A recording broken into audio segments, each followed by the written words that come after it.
audiophiles, unfortunately, have overcomplicated this in such a bad way that it has turned people off. See, one of the things that I liked about LTA from the beginning, the first time I saw one of your products at a show, I don't remember if the MZ3 was a commercial product yet or if it was a prototype, but I'm like looking at that thinking, who wouldn't want that? It's like the size of like a shoebox. It looks cool as hell. And then if you're really into headphone listening, like if you I remember, I think I tried it with the Meze Empyrean, and I tried it with some of the Odyssey, and I even tried it with a pair of HIFI Man. And I'm like, 99% of the planet has never heard sound quality this good, and probably sadly never will. And it's kind of like, why would you need more than this? I mean, it's not inexpensive, but it's kind of like little box, headphones, laptop.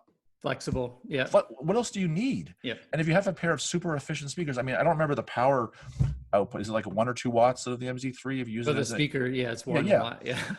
Get a pair of Zoo Audio Cubes and stick them on stands like on your desktop or on the top of an IKEA unit, and you have a killer sounding system. And you're done. And so I don't buy into this overcomplication that we in the audio world, and we're all guilty of it, you know, the way that we've sort of pushed onto consumers in the last 20 years. Well, you have to have this big box, and you have to have this other big box, and you need to have this turntable with a 75-pound platter, and you need 4 separate components to listen to Spotify.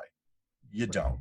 Well, and I think a lot of it, it's sort of like, you know, in any hobby, you know, you've got the vocal minority, right? You know, the people that are active on the forums, or, you know, just going into, you know, regular Amazon reviews, right? You only get Amazon reviews from people that either 1 star or 5 stars, right? They hate it or they love it. Right. And, you know, you're going to get these people that are maybe dogmatic, that are sort of pushing these things. And so if you look only at that vocal minority, you get a different picture. And likewise, you know, from your perspective, from the press, right? You know what sells magazines, and, you know, on the car world, it's not Camrys. You know, they're not putting, you know, Kias on the cover of too many, you know, magazines. It's always the Ferraris and the Mustangs, Bugatti, Lamborghini, and Porsche. Right. Yeah. And the thing is, I mean, it's not really a rant against quality, because at the end of the day, I mean, I would take one of your integrated amplifiers over the vast majority of stuff that I've heard. So it's kind of like, I mean, if I could afford one of your top integrateds, I would take that over any $25,000, $30,000 stack of gear I could find at any show. A, because it sounds better, but B, it's just, I guess I don't feel that you need all this extra stuff to enjoy music, and I think it's like we're shooting ourselves in the foot as an industry, overcomplicating things for consumers.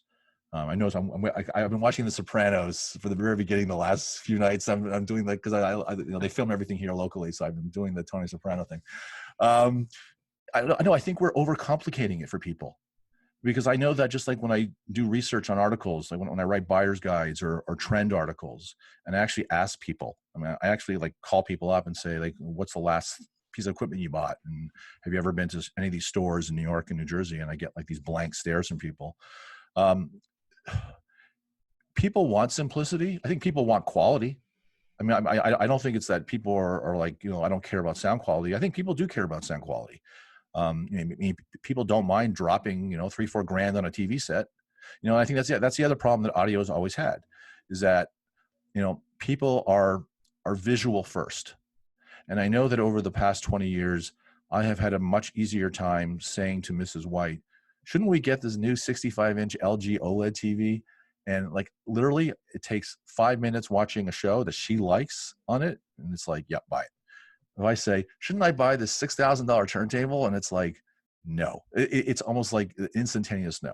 Agreed. I was going to mention the same thing on that, you know, on the more expensive side. We were talking about the, you know, value side, and exactly the examples that I use are couches and ovens. And, you know, the fact, you know, you go into somebody's house and, you know, they've renovated their kitchen, right? And they have a, you know, a nice, you know, big Wolf range. Right. And that's a 5-figure range. Right. And nobody blinks an eye, right? And they all ooh and ah, and they say, oh, I wish I had one, right? You know, even though they're, you know, warming up some pasta on it. Right. And, you know, But if you Right. spend more than a few $100 on audio, it's, oh, what? You're crazy. Don't you know you can get a Sonos for Sonos. X Yeah. $100? And I think what you said with, like with your wife with the LRS, right? Just sit down and listen to it. And that's the challenge, to sort of bring this conversation full circle.